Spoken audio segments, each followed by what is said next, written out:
ಇವತ್ತು ಈ ವಿಡಿಯೋ ಮಾಡೋದು ಉದ್ದೇಶ ಏನಂದರೆ, ನಾಗಲಕ್ಷ್ಮಿ ಮೇಡಮ್ ಅವರು ಚೌಧರಿ ಅವರು ನಮ್ಮ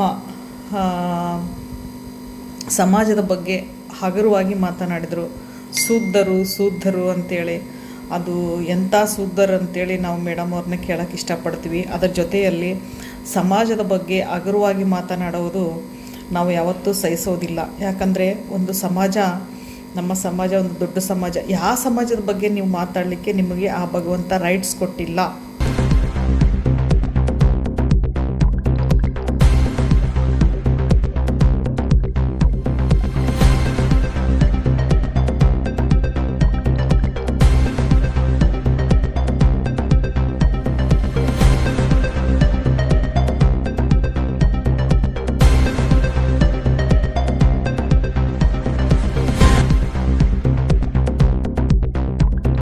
ಯಾಕಂದರೆ ಒಂದು, ನಿಮ್ಮನ್ನು ಮಹಿಳಾ ಆಯೋಗದ ಅಧ್ಯಕ್ಷರನ್ನು ಮಾಡಲಿಕ್ಕೆ, ಮಹಿಳೆಯರನ್ನ ಸಬಲೀಕರಣ ಮಾಡಲಿಕ್ಕೆ, ಮಹಿಳೆಯರಲ್ಲಿ ಒಂದು ಜಾಗೃತಿ ತರಲಿಕ್ಕೆ ಅಂತ ಮಾಡಿರೋದು. ಈ ರೀತಿ ನೀವು ಜಾತಿ ಬಗ್ಗೆ ಮಾತಾಡೋದು ಒಂದು ಒಳ್ಳೆಯದಲ್ಲ. ನಿಮಗೆ ಕೊಟ್ಟಿರುವ ಆ ಸ್ಥಾನಕ್ಕೆ ನಮ್ಮ ಒಂದು ಸಿದ್ದರಾಮಯ್ಯ ಸರ್ ಅವ್ರಿಗೆ ಇದನ್ನು ವಿಡಿಯೋ ನೋಡಿದವರಿಲ್ಲ ಗೊತ್ತಿಲ್ಲ, ಆದರೆ ಅವರು ಕೂಡ ಇದನ್ನು ಭಾಳ ಗೌರವಿಸ್ತಾರೆ. ಈ ನಮ್ಮ ಸಮಾಜ, ಯಾವುದೇ ಸಮಾಜವಾಗಲಿ ಗೌರವಿಸ್ತಾರೆ.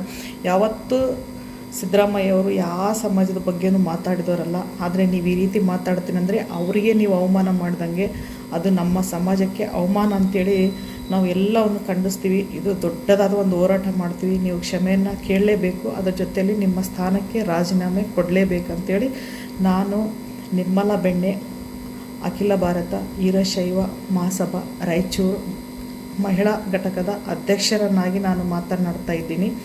ನೀವು ನಿಮ್ಮ ಈ ಒಂದು ಸಮಾಜದ ಬಗ್ಗೆ ಮಾತನಾಡಿದೋಕ್ಕೆ ನಮ್ಮ ಒಂದು ನೋವು ಅದು ನಮಗೆ ಗೊತ್ತು.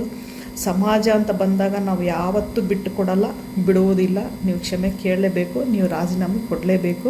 ಇದು ಮುಂದಿನ ದಿನಗಳಲ್ಲಿ ನಾವು ಬೆಂಗಳೂರು ಮಟ್ಟದಲ್ಲಿ ಹೋರಾಟ ಮಾಡ್ತೀವಿ ಅಂತೇಳಿ ನಾನು ಈ ಮೂಲಕ ನಿಮ್ಗೆ ಹೇಳೋಕ್ಕೆ ಇಷ್ಟಪಡ್ತೀನಿ.